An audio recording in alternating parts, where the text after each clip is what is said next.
आज ही डाउनलोड कीजिए।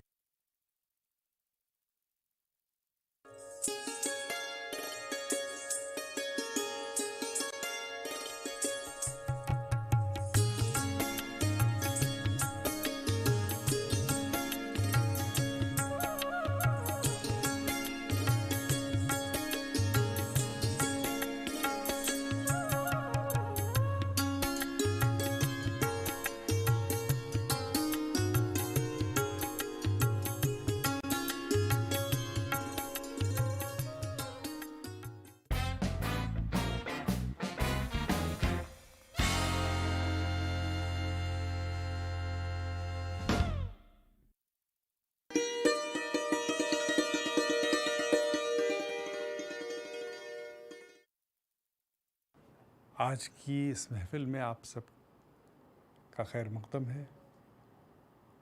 आज हम लोग बात करेंगे हमारी अपनी विरासत की, आसार क़दीमा की, और किस तरीक़े से हमारा फ़र्ज़ बनता है इसको बचाने का। हमसे कुछ आगे ज़माने में हुआ क्या क्या कुछ, फिर भी हम गाफिलों ने आके किया क्या क्या कुछ। ये जो पुरानी इमारतें हैं, हमारे अजदाद, हमारे बुज़ुर्ग हमें सौंप गए हैं, इसकी हिफाजत करना, इसका रखरखाव, इसकी इज़्ज़त लोगों के अंदर पैदा करना, ये हमारा बहुत बड़ा फ़र्ज़ बनता है। आज की इस महफ़िल में हम इस बात पे चर्चा करेंगे और उम्मीद है कि आप इस महफ़िल के बाद जब आप घर जाएंगे तो एक नए एहसास के साथ जाएंगे।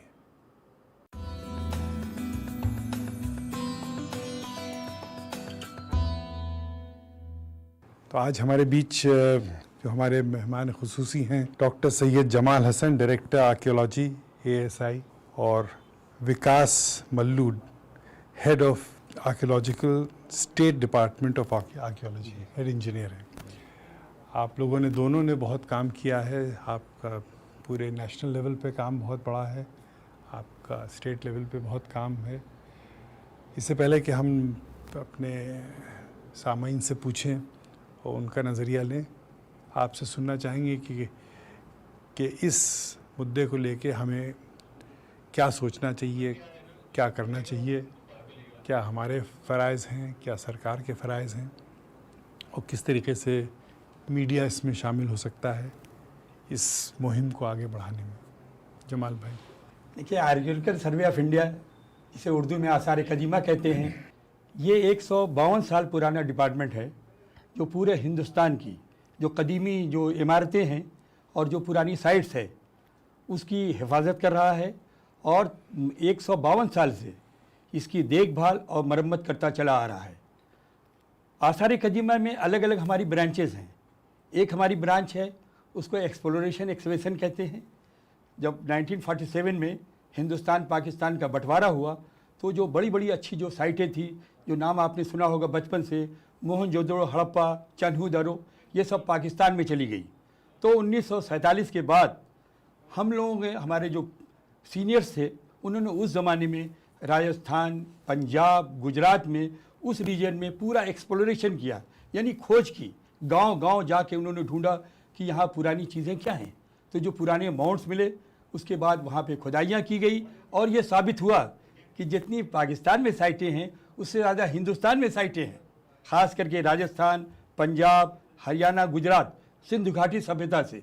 आजकल आप देख रहे होंगे कि ये सरस्वती वैली में चल रहा है कि सरस्वती रिवर कहाँ से थी। तो हमारा भी यही मानना है कि हमारे पास इतनी साइटें हैं कि इसे हम अब इंडस सरस्वती वैली सिविलाइजेशन कह सकते हैं। और ये महकमा आपके सामने दिल्ली में, फॉर एग्ज़ाम्पल, दिल्ली में राजा अशोक के ज़माने से यहाँ पे जो इसके पिलर हैं वो आपके सामने मौजूद हैं, जो 3rd सेंचुरी BC के हैं। और इसके अलावा आपके सामने बहुत सारे मॉन्यूमेंट दिल्ली के अंदर है, करीब 175-76 ASI के पास हैं, कुछ स्टेट आर्कियोलॉजी के पास हैं।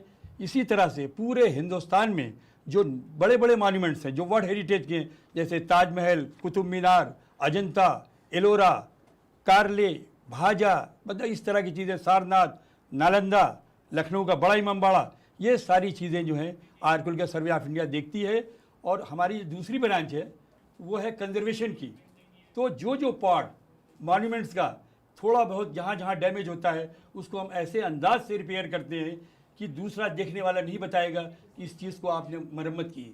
फॉर एग्जांपल ताजमहल, ताजमहल देखिए लखोरी ईंट से बना हुआ है, उसके ऊपर इनकेसिंग की गई मार्बल मकराना से, लेकिन कितने हमने चेंजेस किए हैं उसमें, क्योंकि जो स्टोन खराब हो गया उसको वहाँ से निकाला गया, उसकी जहाँ दूसरा रिप्लेस किया, लेकिन उस अंदाज से रिप्लेस किया है कि देखने वाले आप नहीं बता सकते कि कैसे रिप्लेस हुआ।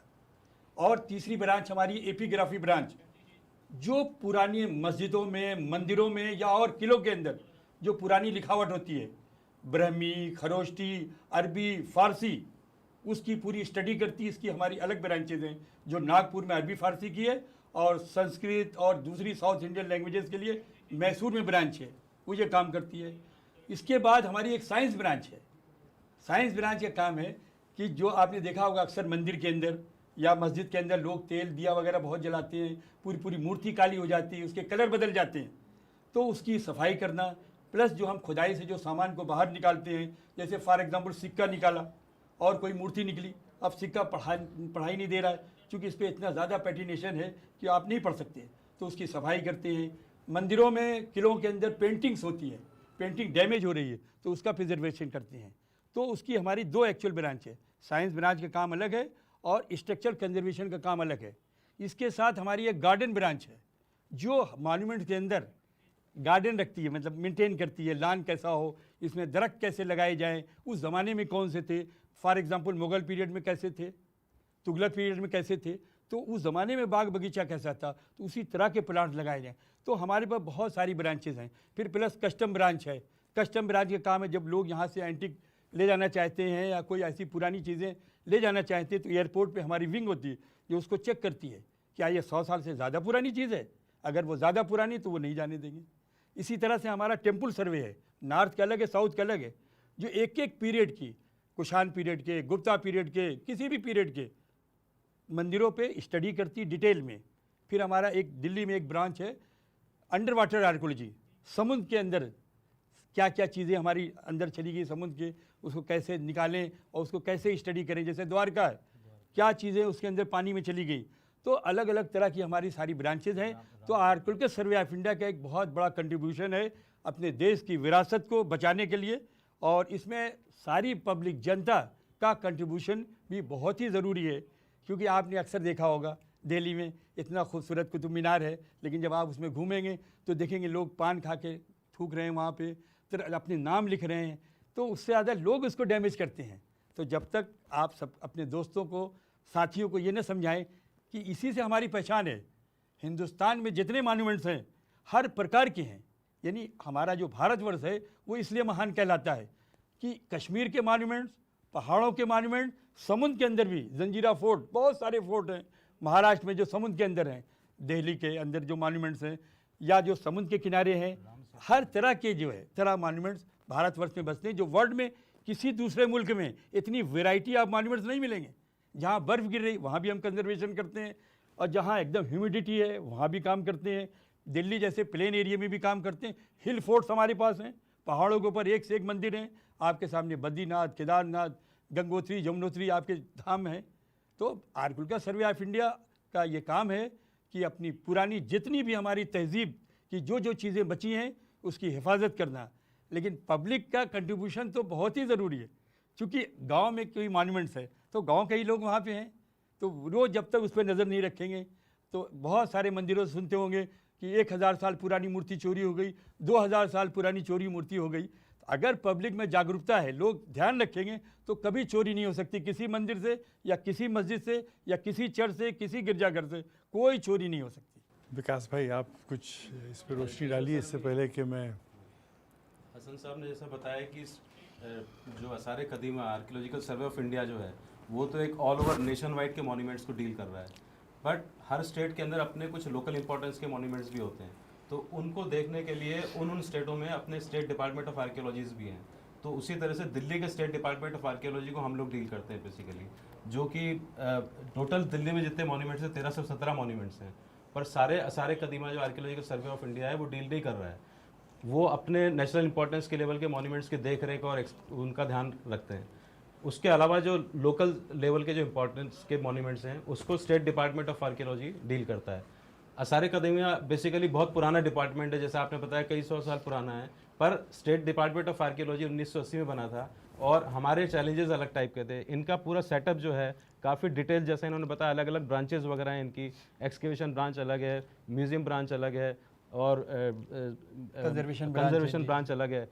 उतना बड़ा इस्टेब्लिशमेंट हमारे पास नहीं है, बट उसके बाद भी जो लिमिटेड इस्टेब्लिशमेंट है हमारे पास, उससे हमने काफ़ी कुछ करने की कोशिश करी।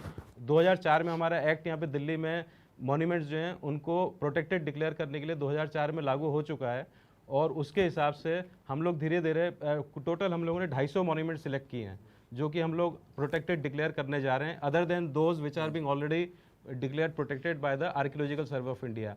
आर्कियोलॉजिकल सर्वे ऑफ इंडिया की दिल्ली में 176 मॉन्यूमेंट्स हैं। हम लोगों ने अपने 250 मॉन्यूमेंट सिलेक्ट किए, उन पर काम करना शुरू कर दिया है। मॉन्यूमेंट के प्रोटेक्शन के लिए सबसे पहले हमको उसका सर्वे डॉक्यूमेंटेशन करना पड़ता है, उसके जाके देखना पड़ता है, फोटोग्राफ लेने पड़ते हैं कि whether it is worth protecting और नॉट। तो 250 की जो हमने लिस्ट बनाई है उसमें भी हमें अभी देखना है कि उसमें से कितने प्रोटेक्ट करने लायक हैं, क्योंकि जो हम पैसा उसमें लगाएंगे उसकी वर्थ वैल्यू होना चाहिए, आर्किटेक्चरल वैल्यू होना चाहिए, हिस्टोरिकल वैल्यू होना चाहिए, क्योंकि जो पैसा हम उसमें लगाने जाने वाले हैं वो पब्लिक का पैसा है। तो पब्लिक के पैसे का वर्थ उसके अंदर होना चाहिए, उस लायक होना चाहिए वो कि हम उसको प्रोटेक्ट करें। तो हम उस स्टेज पे अभी हैं कि हमने 250 मॉन्यूमेंट्स पे सर्वे डॉक्यूमेंटेशन 95 का कंप्लीट कर लिया है, 155 का हम लोग कंप्लीट करने जा रहे हैं, 10-12 मॉन्यूमेंट्स उसमें बचे हैं। तो सर्वे डॉक्यूमेंटेशन वर्क कंप्लीट हो चुका है। जो 95 पहले हमने सर्वे डॉक्यूमेंटेशन किए थे उनमें से करीब हमने 48 का प्रिलिमिनरी नोटिफिकेशन कर दिया अपने एक्ट के तहत और उनको हम प्रोटेक्टेड डिक्लेयर करने जा रहे हैं। उसमें से 19 हम ऑलरेडी प्रोटेक्टेड डिक्लेयर कर चुके हैं, जिनमें से कुछ आपको मैं नाम बता सकता हूँ। जो हिंदूराव अस्पताल के पास में मिट्टी मेमोरियल मॉन्यूमेंट है, मकबरा पैक है, आपके जो कुतुब मीनार के पास में कुली खान टूम है, ये कुछ मॉन्यूमेंट्स हैं जो हमने ऑलरेडी 19 प्रोटेक्टेड डिक्लेयर कर दिए हैं। बदरपुर में 3 गेट हैं, 3 कोस्ट मीनार हैं, वो स्टेट डिपार्टमेंट ऑफ आर्कियोलॉजी ने ऑलरेडी प्रोटेक्टेड डिक्लेयर कर दिए हैं। प्रोटेक्टेड डिक्लेयर करने से ये होता है कि उसके 50 मीटर के अंदर कोई भी कंस्ट्रक्शन नहीं हो सकता उस मॉन्यूमेंट के चारों तरफ, और उसके फर्दर आगे 100 मीटर के अंदर अगर कोई कंस्ट्रक्शन होता है तो वो रेगुलेटेड होता है, उसके लिए अप्लाई करना पड़ता है परमिशन के लिए। ये बेसिकली पब्लिक को जानना बहुत ज़रूरी है। इसी तरह से जो आसार कदीमा के जो मॉन्यूमेंट्स हैं उनमें यही लिमिट बढ़ के 100 मीटर और 200 मीटर हो जाती है, क्योंकि इनके मॉन्यूमेंट्स की साइज़ बड़ी है, तो इनके लिए प्रोहिबिटेड एरिया जो है वो 100 मीटर है। स्टेट डिपार्टमेंट ऑफ आर्कियोलॉजी के मॉन्यूमेंट्स के लिए 50 मीटर है। इसी तरह से जो रेगुलेटेड लिमिट है जिसमें कि परमिशन दी जा सकती है मकान बनाने की, वो आसार कदीमा के अंदर 200 मीटर है, 100 के अलावा 200 मीटर। और स्टेट डिपार्टमेंट ऑफ आर्कियोलॉजी के जो मॉन्यूमेंट्स हैं उनमें 50 के बाद 100 मीटर और है। तो ये सारी चीज़ें जो हैं कॉम्पिटेंट अथॉरिटी बन चुकी है। कुछ दिन पहले आसार कदीमा का जो कॉम्पिटेंट अथॉरिटी का काम था वो स्टेट डिपार्टमेंट ऑफ आर्कियोलॉजी के ही ऑफिसर जो हमारे डायरेक्टर थे उन्हीं के थ्रू रन हो रहा था, अब वो वापस आसार कदीमा के पास ट्रांसफ़र हो गया है। तो पर इसमें बेसिकली पब्लिक को अवेयरनेस होना बहुत ज़रूरी है, क्योंकि ये जो 100 मीटर 50 मीटर या प्रोहिबिटेड रेगुलेटेड एरिया वाला जो इशू है, ये पब्लिक जब समझेगी तो उसको लागू करना और अच्छा आसान, और एक पब्लिक का जब इन्वॉल्वमेंट हो जाएगा तो फोर्स वाली बात खत्म हो जाती है। अभी रिसेंट एग्जांपल है आसार कदीमा जो सबसे बड़ी प्रॉब्लम से जूझ रहा है, तुगलकाबाद फोर्ट के अंदर जो इंक्रोचमेंट्स हैं, उसके लिए अभी इन्होंने स्टेट डिपार्टमेंट ऑफ आर्कियोलॉजी को अप्रोच किया था। चीफ सेक्रेटरी दिल्ली के अंडर में एक कमेटी गठित हुई है और उन्होंने डायरेक्शंस दिए थे अभी 20 तारीख को सर्वे करके और 28 तारीख को एनक्रोचमेंट्स हटाने के लिए, पर वहाँ पे लोकल लोगों का बड़ा एक रिवोल्ट जैसा लग रहा है। सर, हमें ऐसा लगता है कि जिस तरह से सरकार चीज़ें कर रही है इन मॉन्यूमेंट्स को बचाने के लिए, उसी तरह से जनता को भी जागरूक होना चाहिए। और जो लोग, जैसा कि सर ने बताया कि लाल किले पे या फिर कुतुब मीनार पे जा कर के अपने नाम लिख देते हैं या फिर वहाँ पे पान खा रहे हैं, तो उस चीज़ को हमें थोड़ा सा हटाना चाहिए, ताकि जनता अगर जागरूक हो जाए तो उस हिसाब से फिर सरकार को आसानी हो जाएगी। थैंक यू सर, इसमें एक मैं आपको एक जानकारी जनता को देना चाहता हूँ, वैसे आपको पता भी होगा, central board of secondary education ने एक बहुत अच्छी स्कीम शुरू की है आप लोगों के स्कूल्स में। आप कई सारे बच्चे यहाँ पे स्कूल्स में होंगे, तो सीबीएसई की एक स्कीम है, अभी 2010 से शुरू हुई है, जिसमें कि हर स्कूल को एक मॉन्यूमेंट अडॉप्ट करने के लिए कहा गया है, और उस मॉन्यूमेंट पे वो स्कूल के बच्चे ट्रिप पे जाएंगे, मॉन्यूमेंट की हिस्ट्री के बारे में समझेंगे, उसका कंजर्वेशन कब हुआ था, उसका और आसपास जो गार्डन है उसको डेवलप मेंटेन करने की कोशिश करेंगे। स्कूल वहाँ पे सिक्योरिटी भी प्रोवाइड कर सकता है अपने फंड से। मतलब इस तरह की जो भी एक कॉमन म्यूचुअल अंडरस्टैंडिंग से एक प्रोग्राम बन जाता है, तो इस तरह से हर स्कूल एक मॉन्यूमेंट टेकअप कर सकता है, अडॉप्ट कर सकता है। तो इससे आप लोगों की, जनता की भी भागीदारी बनेगी और आपको मॉन्यूमेंट से लगाव होगा। इसके लिए एक सीबीएसई ने अच्छी पहल करी है। शायद आपको पता, अगर पता है तो अच्छी बात है, नहीं तो अपने स्कूलों में जाके कांटेक्ट करके अपने स्कूल के प्रिंसिपल से आसपास के मॉन्यूमेंट्स को अडॉप्ट करने के लिए ज़रूर बोलें। सर आजकल देखा गया कि जो नए बच्चे हैं या नए जो हमारी पौध आई है, ये काफ़ी इंटेलिजेंट है और बहुत प्यार करती है। लेकिन मैं निज़ामुद्दीन और उसके बाद 64 खंबा, जैसे मैं वहीं पास में रहता हूँ, वहाँ पे कुछ इस तरह के लोगों ने इतने कब्जे कर रखे हैं। एक तो कब्जा अलग चीज़ है, वो कुछ गरीब लोग हैं, मेरे ख्याल से उनके पास रहने के लिए जगह भी नहीं है, लेकिन मोनूमेंट में उनको एक शेड मिल जाता है। मैं ये नहीं चाहता कि उन्हें हटाया जाए, लेकिन कुछ ऐसा इंतज़ाम किया जाए कि उन्हें एक अपना शेड मिल जाए और वो मोनूमेंट और खूबसूरत हो जाए। उसके लिए ऑलरेडी किया जा रहा है। अगर आप निजामुद्दीन एरिया को अच्छे से जानते हैं, जैसा आप बता रहे हैं, मुझे लग रहा है शायद आप उस एरिया से अच्छे वाकिफ़ हैं, वहाँ पे आगा खान ट्रस्ट ऑफ कल्चर बहुत अच्छा काम कर रहा है। रतीश नंदा उसके प्रोजेक्ट डायरेक्टर हैं। और जो आप ये प्रॉब्लम बता रहे हैं कि वहाँ पे लोगों को रहने के लिए जगह नहीं मिलती, वो मॉन्यूमेंट्स पे कब्जा करके रह रहे हैं, तो उसके लिए उन्होंने रिलोकेशन की पूरी स्कीम भी बनाई है। तो ये जो पब्लिक प्राइवेट पार्टनरशिप जो है, भागीदारी, जो पहले हमारी गवर्नमेंट की आज भी चल रही है भागीदारी की प्रथा, वो भागीदारी यही है कि पब्लिक भी अपने मॉन्यूमेंट्स को, अपनी सरकारी संपत्ति को ओन करे। जिस दिन आप ओन करना शुरू कर देंगे तो आप उसकी इज्जत भी करने लगेंगे, और जब इज्जत करने लगेंगे तो उसको कोई दूसरा हार्म करेगा तो आप उसको रोकोगे, हमें रोकने की जरूरत नहीं पड़ेगी। बिल्कुल। और सर जिस तरह के जो लाइट एंड साउंड के प्रोग्राम आप चलाते हैं, जिससे कि आजकल बहुत सारी पब्लिक जो है वो उस तरफ जा रही है, तो ऐसे अगर सभी मोनूमेंट में हो, क्योंकि दिल्ली में देखिए खासकर 2-3 मोनूमेंट्स हैं जहाँ पे लाइट एंड साउंड शोज चलते हैं और इस तरह के प्रोग्राम किए जाते हैं, कल्चरल भी, और जिससे कि लोगों को मोनूमेंट के बारे में पता लगता है, वो बहुत अच्छी पहल है। और ज़्यादा मोनूमेंट में होगी तो और अच्छा होगा सर। लाइट एंड साउंड में एक इशू ये है कि जिन मॉन्यूमेंट पे लाइट एंड साउंड प्रोग्राम रखा जाए, ज़्यादातर असारे कदीमा नहीं रखा है, एएसआई नहीं रखा है, उस पर कुछ हिस्टोरिकल बैकग्राउंड अवेलेबल होना चाहिए। अगर चित्तौड़ का किला है या फिर आपका लाल किला है, तो वहाँ पे आपको वो हिस्टोरिकल बैकग्राउंड स्टोरी मिलती है जिसपे कि आप कोई light and sound program run कर सकें। तो हर मॉन्यूमेंट पे उतनी बड़ी स्टोरी या इतनी इंटरेस्टिंग स्टोरी नहीं मिलती जिसमें एक पब्लिक आगे बैठे। वैसे कुंभलगढ़ फोर्ट में राजस्थान में भी है light and sound programme, Chittor के किले के ऊपर भी लाइट एंड साउंड प्रोग्राम है, और यहाँ जयपुर में भी आमेर फोर्ट जो है पैलेस है, वहाँ पे भी लाइट एंड साउंड प्रोग्राम है। ग्वालियर फोर्ट के अंदर भी है, यहाँ पुराने किले में भी है, और रेड फोर्ट में भी है, और काफ़ी पब्लिक आती है, उसको देखती भी है। सर मेरा एक सवाल है आपसे, भूकंप के दौरान जो इमारतों को नुकसान होता है, क्या उस सिलसिले में कुछ वर्क हो रहा है? देखिए, आर्कियोलॉजिकल सर्वे ऑफ इंडिया का जहाँ तक सवाल है, ख़ास करके दिल्ली की अगर आप बात करें, तो यहाँ ज़्यादातर जो हमारे फोर्ट्स हैं, ये जो पैलेस वगैरह हैं और जो मॉस्क है या मकबरे हैं, तो आप गौर से जब कभी देखें उन्हें, जैसे फॉर एग्जांपल लाल किला, इसकी जो दीवारें हैं बाहर की, वो समझिए 2-2, 2.5 मीटर चौड़ी हैं, और वो लखोरी ब्रिक की बनी हुई है, और दोनों तरफ से इनकेसिंग की गई है स्टोन से। तो इस तरह के जो 5-6 तक अगर आएगा भूकंप, तो इस पर इतना असर नहीं होगा। असर उस पर होगा जो हमारी छोटी छोटी मॉन्यूमेंट्स हैं, उस पर ज़रूर छोटा मोटा डैमेज होता है, कहीं क्रैक हो जाएगा, कोई एक पोर्शन थोड़ा सा गिर जाएगा, लेकिन ऐसा नहीं होगा इतना बड़ा डैमेज कि पूरी बिल्डिंग गिर जाएगी। अभी तक आप देख लिए 13वीं सेंचुरी से लेके 20वीं सेंचुरी तक के जितने भी मॉन्यूमेंट्स हैं, कितने भूकंप दिल्ली में आए, थोड़ा बड़ा डैमेज हुआ। जैसे फॉर एग्जांपल कुतुब मीनार का एक मंजिल ऊपर के गिर गया था, बाद में तुगलक पीरियड में डबल उसमें बनाया गया। तो इस तरह के हैं, लेकिन बहुत बड़ा डैमेज नहीं होगा क्योंकि इतना मजबूत बना हुआ। आज की बिल्डिंग की तो गिरने की गारंटी है कि ये तो सब गिर जाएंगी। जैसे फॉर एग्जांपल केदारनाथ में देखें आप, इतनी सारी बिल्डिंगें, इतने सारे स्ट्रक्चर थे, एक फ्लड में सब बह गए, लेकिन वो मंदिर वैसे ही खड़ा हुआ क्योंकि इतनी सॉलिड उसकी फाउंडेशन, उसकी दीवार है। इसी तरह से जो जितने भी मॉन्यूमेंट्स हैं, उस चीज़ का उन्होंने भी ध्यान रखा। ताजमहल आपके सामने है, किस तरह से वेल बनाए गए, कुएँ बना कुओं के अंदर पेबल डाले गए, उसमें वुड लगाई गई, लकड़ी लगाई गई है। लकड़ी तो 5-6 के तो वैसे ही वो झेल जाता है, अदरवाइज तो ताजमहल कब की गिर गया होता। तो उस ज़माने की जो टेक्नोलॉजी थी, जो इंजीनियरिंग थी, उसका कोई मुकाबला नहीं है। हालांकि इसमें मैं सर एक बात अगर जोड़ूं आपकी परमिशन से सर हसन साहब, कि एक साल्वेज आर्कियोलॉजी का एक ब्रांच है।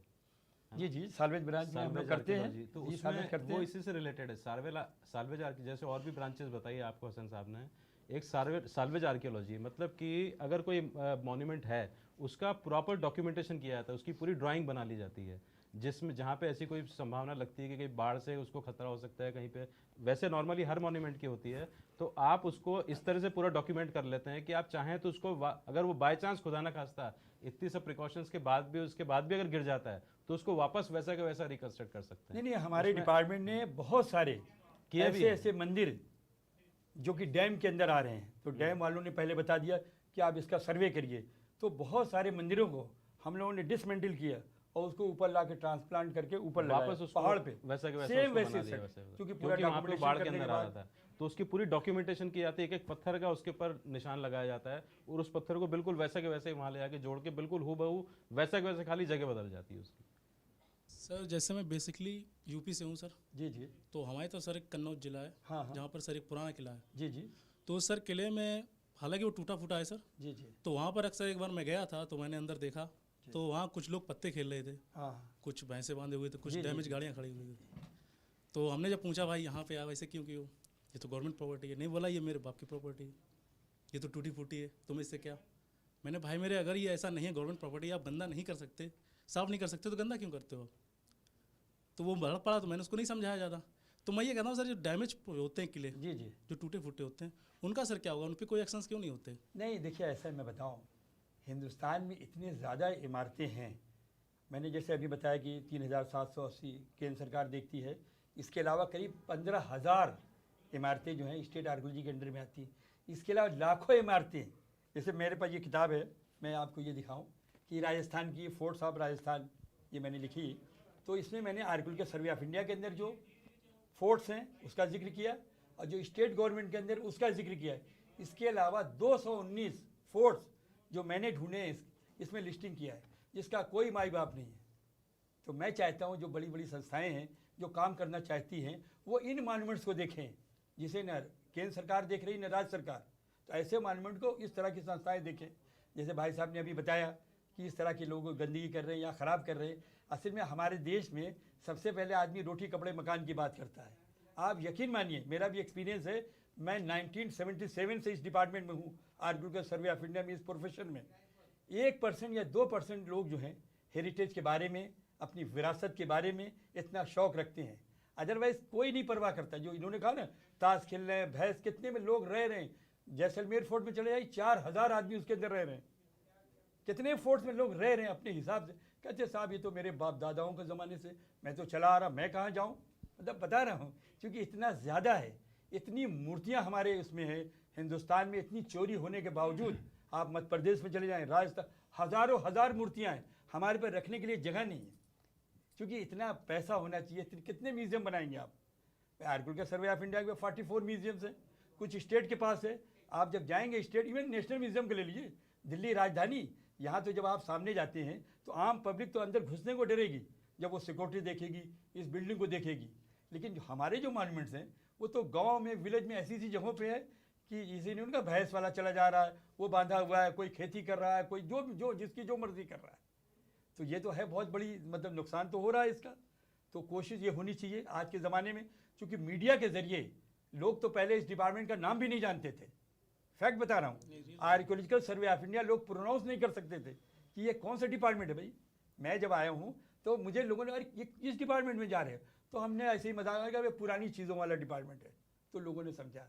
लेकिन आज मीडिया के ज़रिए मैं ये देखता हूँ कि लोगों में बहुत अवेयरनेस आ गई, लोग जान गए कि वो हेरिटेज क्या है, इसे कैसे संभाल के रखना है। ऐसी बात नहीं है, फ़र्क तो आ रहा है। जैसे आपने टोका, ऐसे 10 आदमी अगर उनको टोकेंगे कि क्यों आप जुआ खेल रहे हैं, तो एक बार शर्म के माने फिर वो सोचना पड़ेगा उनको। Thank you sir.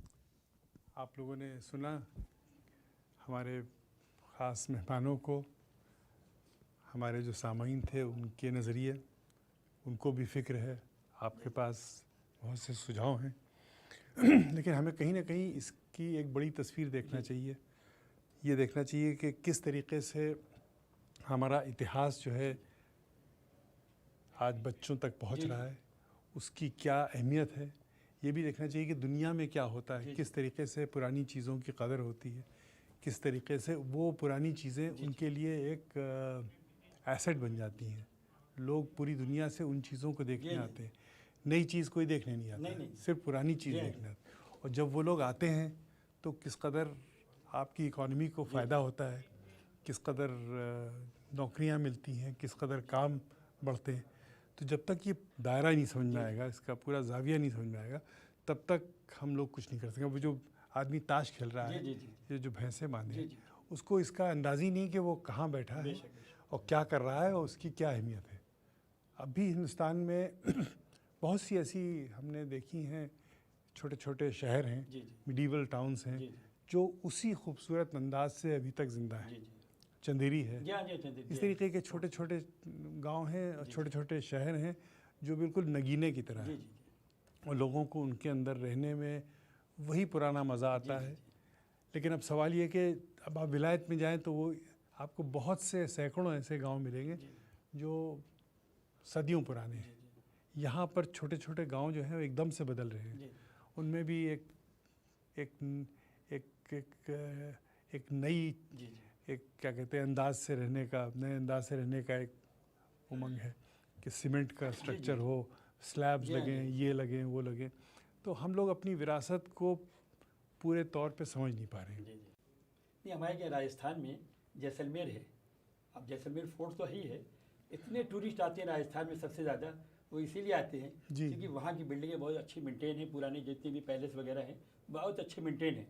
प्लस वहाँ का एक कानून है कि जो भी आप बिल्डिंग अपना मकान भी बनाएंगे तो वहीं के स्टोन होगा और उसके जो झरोके जाली वर्क जो है वो उसी राजस्थानी स्टाइल में होगा। अंदर आप मकान अपना जैसे भी चाहे बनाएं, लेकिन बाहर से उसका जो फसेड है उसी स्टाइल में होगा, जितने भी मकान अपने बनने हैं वहाँ पे।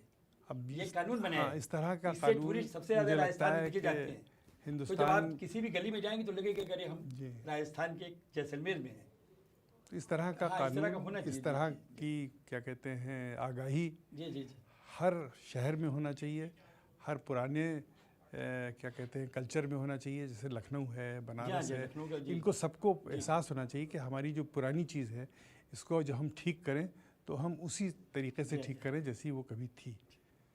तो आपका यहाँ तशरीफ़ लाने का बहुत बहुत शुक्रिया। आपने बहुत रोशनी डाली इस सब्जेक्ट पे और हमारे सामाईन भी काफ़ी मुतासिर हुए आपकी गुफ्तगू से, आपके काम से, और हम लोग पूरी कोशिश में रहेंगे और ये इस महफ़िल के ज़रिए से ये बात लाखों आदमियों तक जाएगी और हर शख्स अपनी ज़िम्मेदारी को समझेगा और उसको निभाने की कोशिश करेगा। सरकार का काम भी आसान हो जाएगा।